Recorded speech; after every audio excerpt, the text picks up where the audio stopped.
بسم الله الرحمن الرحيم. أهلا وسهلا أصدقائي الأعزاء في قناتي محمود المصري للصيانة الكهربائية. النهاردة إن شاء الله هيكون معانا درس جديد ومبسط لكل إخواتي الفنيين المبتدئين.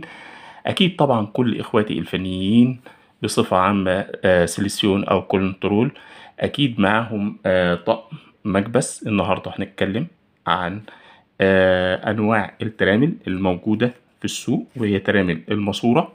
دي استخدامها بتبقى ممتاز جدا في الشغل بتاعنا، وبتطلع الجودة بتاعة السلك جودة عالية جدا. أول حاجة احنا معانا ترامل ماسورة. عندي بيبدأ من 1/4 ملي ونص، وعندي 1 ملي و1.5.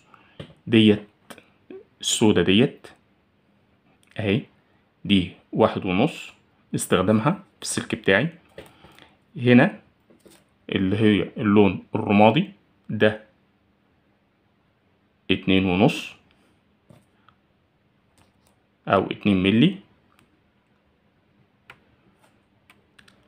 عندي الزرقاء برضو 2.5. عندي الترامل البرتقاني وديت سلك 4 ملي. الترامل الخضراء ديت لل6 ملي.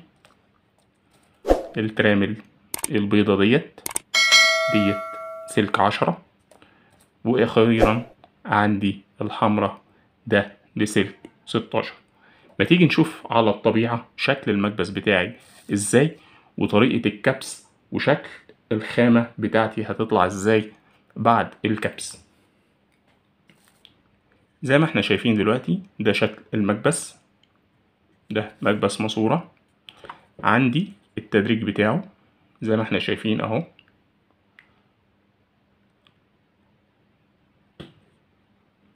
زي ما احنا شايفين بالشكل دهوت. في عندي 2/10، في 5/10، في أقل من 1 ملي، 1 ملي، 1.5، 2.5، 4 ملي. لو جيت خدت أنا هنقول سلك 1.5 أهو، وحطيته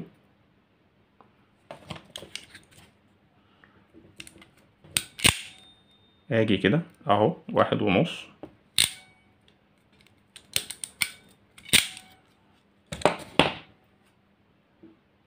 بالشكل ده. طيب لو معايا سلك 4 ملي اهوت، باخد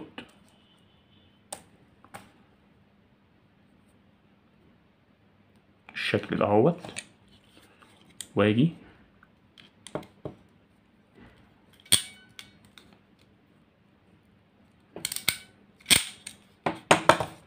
اكبس بالشكل ده. ادي شكل فردة السلك بالطريقة دي. ادي معايا حتة كابل 16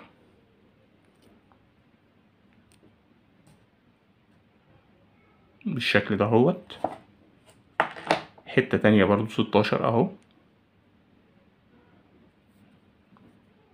حتة تانية 16 اهي، قشرناها ودخلنا اهو الشكل بتاعنا.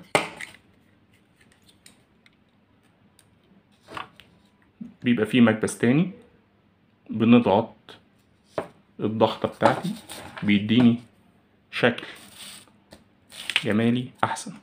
برضو في قبل ما نختم حلقتنا في معايا الترامل الدبل برضو بجميع قياساتها اهي الشكل دوت.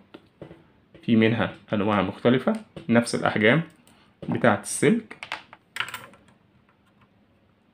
اوريكم برضو حاجة تانية. هنا بدل ما اجي اعمل زي ما احنا شايفين نعمل كوبري ونجدل الفرد بتاعتنا، لا انا بعمل كده اهو، باجي بالشكل ده، واجي هنا